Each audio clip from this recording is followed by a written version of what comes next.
Hai semua dan selamat datang. Pernah tak anda terfikir macam mana kita nak tahu ekonomi sesebuah negara tu sihat ke tak? Yelah, kita selalu pergi buat medical check-up kan? Jadi hari ni, jom kita jadi doktor ekonomi dan buat satu pemeriksaan kesihatan yang lengkap untuk ekonomi. Jadi, macam mana kita nak mulakan pemeriksaan ni? Kalau doktor, dia ada stetoskop, ada termometer. Tapi dalam makroekonomi, alat kita ialah data dan beberapa penunjuk utama. Jom kita tengok apa yang akan kita periksa hari ni. Okey, ini dia agenda kita. Ada 5 ujian utama. Kita akan mula dengan periksa nadi ekonomi iaitu KDNK. Lepas tu kita ukur suhu ekonomi melalui inflasi. Kemudian kita cek tenaga ekonomi guna kadar pengangguran. Lepas tu kita akan tengok carta kesihatan secara menyeluruh dan akhir sekali kita buat diagnosis akhir. Dah sedia? Jom! Baiklah, pemeriksaan pertama dan paling asas, nadi ekonomi. Boleh kata, inilah degupan jantung ekonomi. Dalam istilah teknikalnya, kita panggil ia keluaran dalam negara kasar atau KDNK. Mungkin anda lebih biasa dengan singkatan Inggerisnya, GDP. Definisi ni nampak macam berat sikit kan? Tapi sebenarnya konsep dia mudah aja.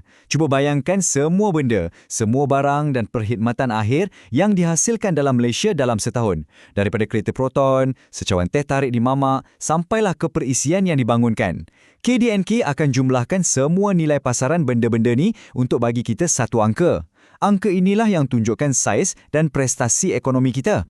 Okey, kat sini ada satu benda penting yang anda perlu tahu. Ada 2 jenis bacaan nadi atau KDNK. Yang pertama, KDNK nominal. Ia guna harga semasa. Masalahnya, angka ni boleh nampak tinggi semata-mata sebab harga barang naik, bukan sebab kita hasilkan lebih banyak barang. Sebab itulah, para analisis ekonomi lebih suka guna KDNK benar. KDNK benar ni dah dibersihkan daripada kesan inflasi. Jadi, ia bagi kita gambaran yang lebih jujur tentang pertumbuhan sebenar ekonomi. Inilah bacaan nadi yang betul-betul kita nak tengok. Tadi kita dah sebut pasal inflasi yang boleh kacau bacaan KDNK kan? Jadi, secara logiknya, pemeriksaan kedua kita adalah untuk cek suhu ekonomi itu sendiri. Dan alat kita untuk ukur suhu ni ialah inflasi. Anda perasan tak? Duit RM50 dalam poket anda hari ini rasa macam tak boleh beli sebanyak barang macam 5 tahun lepas.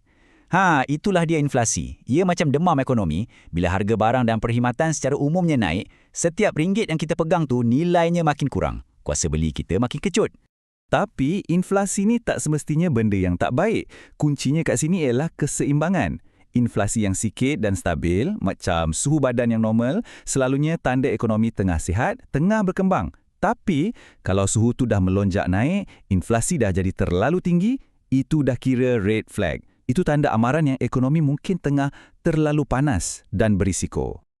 Okey, nadi dah cek, suhu pun dah. Sekarang, jom kita periksa pula tahap tenaga pesakit kita ni. Adakah ekonomi kita ni cergas, bertenaga ataupun lesu dan tak bermaya? Cara nak tahu, kita tengok pada kadar pengangguran. Penting untuk kita faham, kadar ni bukan sekadar kira siapa yang tak ada kerja. Tak, ia lebih spesifik.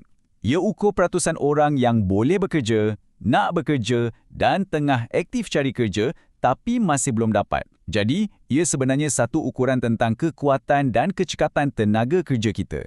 Macam yang kita boleh nampak kat sini, kadar pengangguran yang rendah, selalunya dalam lingkungan 3 ke 4%, itu tanda ekonomi yang bertenaga.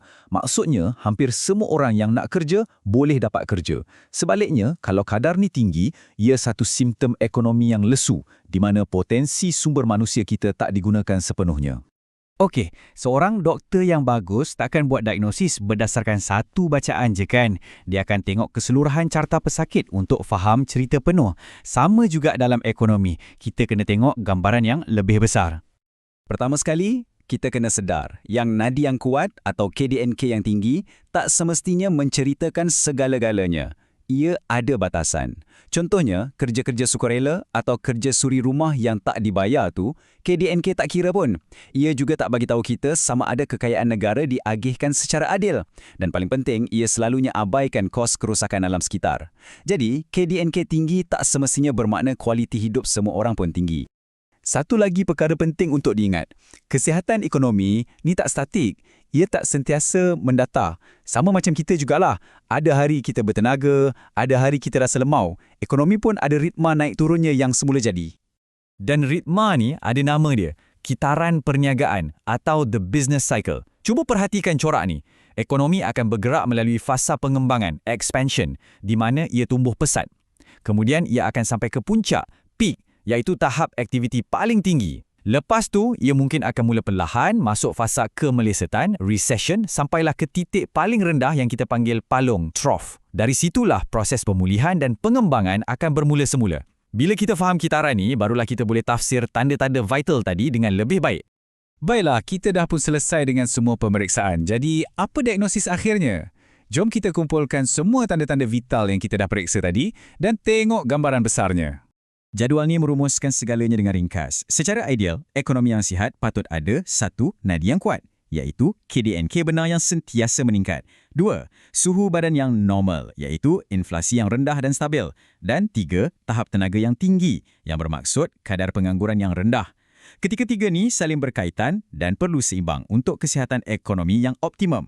Jadi, sekarang soalan terakhir untuk anda renungkan. Berdasarkan semua tanda vital yang kita dah bincangkan, apa pendapat anda tentang keadaan kesihatan ekonomi kita sekarang?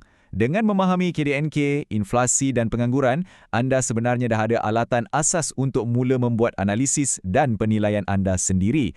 Tahniah, anda kini seorang doktor ekonomi amateur.